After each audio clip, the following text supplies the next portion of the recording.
You've reached the Love and Luck podcast.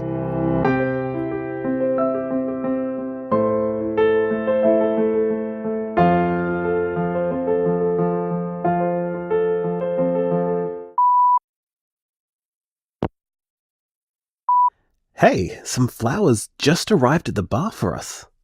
Sunflowers. They're from your sister. The card says, sorry our parents are homophobic jerks. I am just now realizing that I have no idea if we own a vase.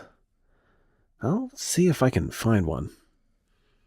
Failing everything, we can probably use one of our water jugs in a pinch. I love you, and Maggie clearly loves you too. Hey, Maggie. We got your flowers today. Thank you. It really, honestly does mean a lot. And thanks for putting Kane's name on the card, too.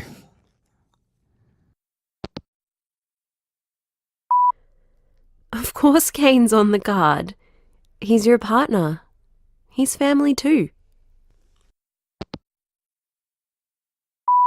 Hey, bedtime voicemail, as requested. I keep replaying your sister's voicemail over in my head. I'm really glad you played it for me, by the way. Thank you. She said it like it was so obvious. Of course Kane is on the card. Of course, right? But I don't know. I mean, considering everything, it really matters for her to think like that.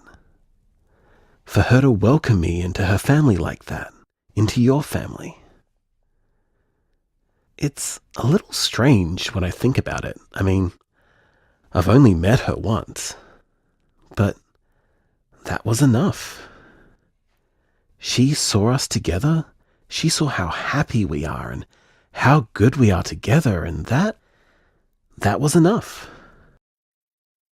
I've never really had in-laws before. My mother was always the one accepting my partners as her own kids, usually because they had shitty parents like you do. So this is kind of new for me, this whole inheriting new family later in life thing. But it's nice. I like it. Hey. Yeah, it's nice for me too. I've never really exposed many boyfriends to my family before. I usually try to keep them away from my parents, and that has the side effect of keeping them away from my sister, too. But, well, I mean, you're in for the long haul, so it was gonna happen eventually, and I don't know, I'm just really glad Maggie likes you. All this stuff with my parents and Maggie and the pregnancy and everything, it kinda sucks overall, but I have to say, I feel closer to my sister than I have in years. Possibly ever. I wish we could have found our way to this position with a little less family drama, but I'm glad we got here, regardless of the road taken. Kane, it's Ricardo. I've been listening to the tapes your mother left for you. Thank you, by the way, for letting me listen to them. I can only imagine how hard it is to listen to them, let alone share them with other people. I know you said I could listen ahead of you if I wanted, but that feels disrespectful, honestly. I can't even really articulate why.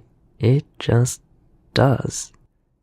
So, I've caught up to where you were, and I'll keep listening after you're finished with each one. Knowing as much as we can about what's happening for people when they start being able to use magic gets us a little closer to figuring out why it happens, and where it comes from. I feel like I'm getting close to being able to formulate a theory, or at least I will be once I get a few more details. I know you already told me about when you and Jason first started noticing things, but if you could go through it again in detail for me when we're just able to talk, that would be incredibly helpful. There has to be some commonalities somewhere between all these experiences.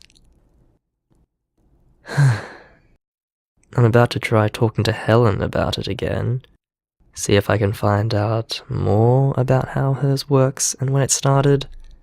Wish me luck. Well, that went about as well as expected. Helen is absolutely certain there's nothing unusual about her ability to soothe people. She says she's just naturally empathic, and she just cares about people, and she enjoys the ASMR feeling she gets from spending time with people and helping them calm down or cheer up. "There's nothing magical about it, Ricardo," she said to me. "It's just an interesting mix of psychology and physiology, which I guess is magical in its own way, but it's still very normal." Ugh. I don't want to stress her out about it, so I dropped the subject. Again. I don't know if we'll ever be able to convince her that she's able to do something unusual. I did learn a little more about when it became more common for her to experience, however. We know that she began to use magic after she'd already been here for a little while, but apparently it didn't happen suddenly. It came on very gradually. The tingling feeling on her scalp started very small and just gradually got more and more intense over time. And practice, I'd imagine. So that's interesting, because that also seems to be the case somewhat with you and Jason, and with your mother. And, I mean, I can feel people using magic. I just can't use it myself, which is another odd ingredient in this stew. It seems to imply that there are stages to magic developing. So, it may be that there's not a single trigger on this. It may be far more complicated than that. I will keep researching, and I will keep thinking. I'm sure we'll find some answers if we just keep trying.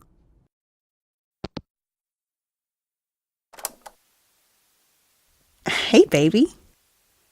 So, the weird mama bear intuition thing continues to grow. And it's gotta be a mama bear thing. Because I noticed something this week. Well, two things actually. The first thing is that I seem to have developed some kind of strange precognition. It's not particularly useful. It only goes like 5 minutes into the future, far as I can tell. Which is why I didn't notice it much at first.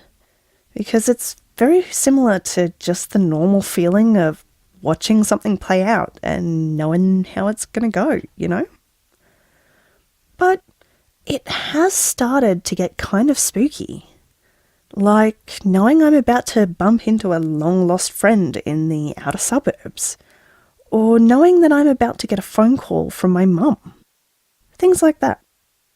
Things I couldn't possibly predict with just general knowledge or observation. And the other thing is, whatever it is I can do, whether it's seeing 5 minutes into the future, making a stronger emotional connection with someone, or soothing someone's pain, it's easier, stronger, and more effective if I'm thinking about you. If I think about you, if I think about what kind of world I want you to grow up in, if I think about the things I would do for you, whatever feeling is coursing through my veins gets stronger. I can feel deeper. I can soothe easier. I can see clearer. I'm pretty sure this isn't just a mama bear thing, though. I don't recall any of the mothers I've talked to mentioning that they've gained superpowers while they were pregnant. Although a few did develop a superhuman sense of smell. So, I don't know why this is happening. But, well, I already knew you were a miracle. I guess I'm just starting to learn exactly how big of a miracle you are.